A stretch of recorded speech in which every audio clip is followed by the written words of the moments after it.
The story about Ping.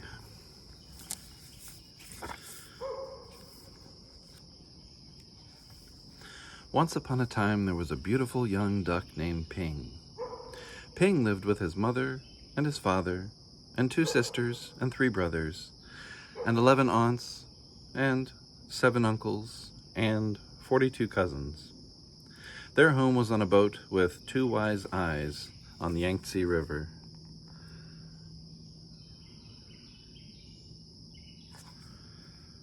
Each morning as the sun rose from the east, Ping and his mother and father and sisters and brothers and aunts and uncles and 42 cousins all marched one by one down a little bridge to the shore of the Yangtze River. All day they would hunt for snails and little fishes and other pleasant things to eat.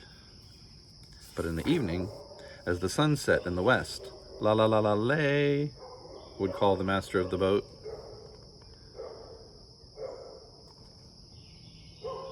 Quickly, Ping and all his family would come scurrying quickly. They would march one by one up over the little bridge, onto the wise boat which was their home on the Yangtze River. Ping was always very careful, very, very careful, not to be last, because the last duck to cross over the bridge was always got a spank on the back. But one afternoon, as the shadows grew long, Ping did not hear the call because at the moment, Ping was wrong side up, trying to catch a little fish. By the time Ping was right side up, his mother and father and aunts were already marching one by one up over the bridge. By the time Ping neared the shore, his uncles and cousins were marching over, and by the time Ping reached the shore, the last of the 42 cousins had crossed the bridge.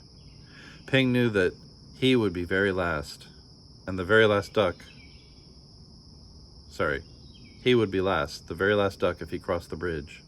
Ping did not want to be spanked.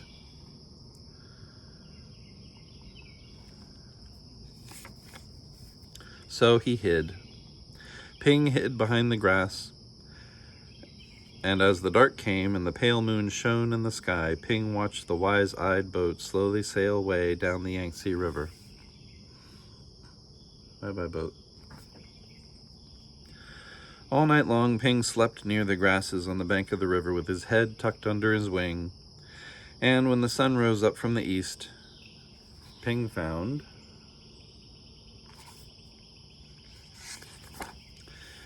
he was all alone on the Yangtze River.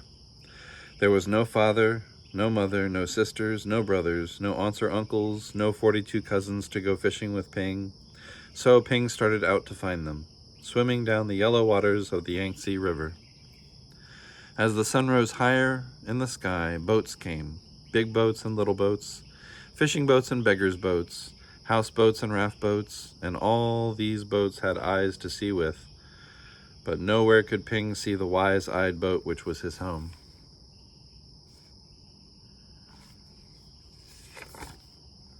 Then came a boat full of strange, dark fishing birds. Ping saw them diving for fish for their master. As each bird brought a fish to his master, he would give a little piece of the fish for pay.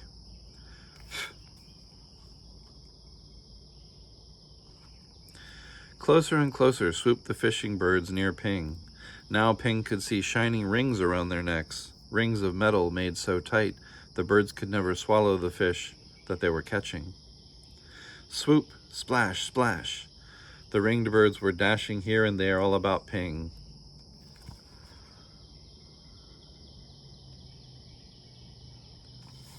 So down he ducked and swam under the yellow water of the Yangtze River. When Ping came up to the top of the water far from the fishing birds, he found little breadcrumbs floating, tender little rice cake crumbs which made a path to a houseboat. As Ping ate these crumbs, he came nearer and nearer to the boat.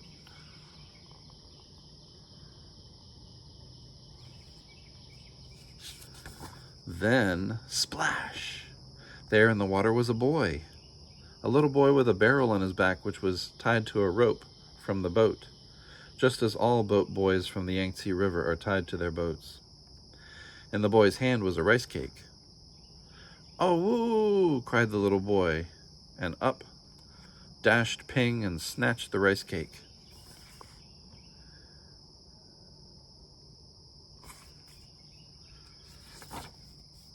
Quickly the boy grabbed Ping and held him tight. Quack, quack, quack, quack, cried Ping. Oh, ooh, yelled the boy. Ping and the boy made such a splashing and such a noise that the boy's father came running, and the boy's mother came running, and the boy's sister and brother came running. And they all looked over the edge of the boat at Ping and the boy splashing in the water of the Yangtze River.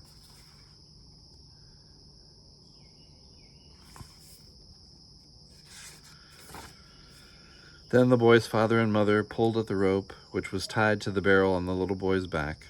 They pulled, and up came Ping.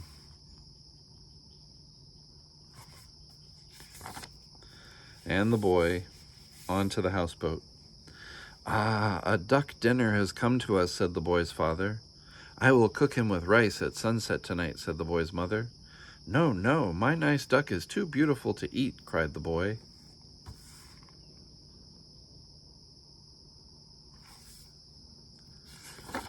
But down came a basket all over Ping, and he could not see no more of the boy or the boat or the sky or the beautiful yellow water of the Yangtze River. All day long, Ping could see only the thin lines of sun which shone through the cracks in the basket, and Ping was very sad. After a long while, Ping heard the sounds of oars and felt the jerk, jerk, jerk of the boat as it rowed down the Yangtze River. Soon the lines of sunshine which came through the cracks of the basket turned rose color, and Ping knew that the sun was setting in the west. Ping heard footsteps coming near him.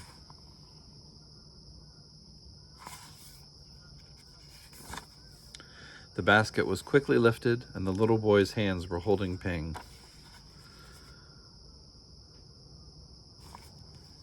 Quickly, quietly, the boy dropped Ping over the side of the boat, and Ping slipped into the water, the beautiful yellow water of the Yangtze River. Then Ping heard his call, la la la la lay.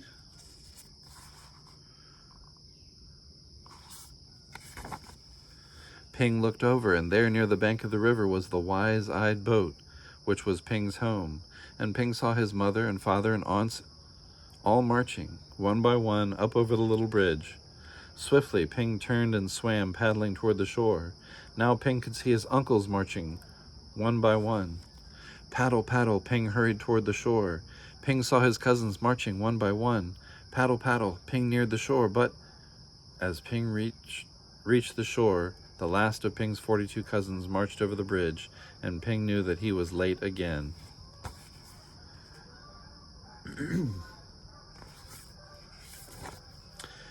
But up marched Ping over the little bridge, and spank came the spank on Ping's back.